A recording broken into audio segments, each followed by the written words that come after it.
এই কাস্টমার। তো বন্ধুরা দেখতে পাচ্ছ যে দাদা আমার কিভাবে লজ্জা পেয়েছে, কারণ আমি দাদার ভিডিও করলাম আর দাদা বলছে যে কি ব্যাপার আমার ভিডিও করছো। তো আমি বললাম ভাই তোমার পার্সেলটা আজকে ওপেন বক্স ডেলিভারি আছে, তো তোমাকে ওপেন বক্স করে দেখিয়ে দেওয়া হবে যে মালটা ঠিকঠাক আছে কিনা। তো দাদা আমার ইউএস পোলোর একটা জুতো নিয়েছে, তো চলো জুতোটা দেখা যাক ঠিকঠাক আছে কিনা। তো বন্ধুরা যে এই দাদাটাকে তোমরা দেখলে, তো এই দাদার নাম হচ্ছে জিহাদ আর দাদার বাড়ি হচ্ছে ভগবানগোলা বেলিয়া শ্যামপুর। তো দাদা ছোটোখাটো মিশোতে সেলারিও করে। তো দাদা আজকে কি মনে হয়েছে, দাদা দেখছি ফ্লিপকার্ট থেকে শু অর্ডার করেছে, তো দাদা শুটা চলে এসছে। তো দাদা ইউএস পোলো ব্র্যান্ডের একটা শু নিয়েছে।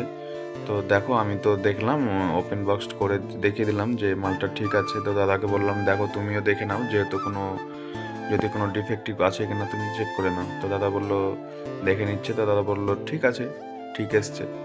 তো আমি তোমাদেরকে বলবো যারা আমার ভিডিও দেখো বা ফ্লিপকার্ট থেকে মাল কিনছো, অবশ্যই মাল ওপেন বক্স যদি সিস্টেমে দেখায়, তোমার ফ্লিপকার্ট অ্যাপে যদি দেখায়, তো অবশ্যই মালটা তুমি নেওয়ার সময় মিলিয়ে দেখে নেবে।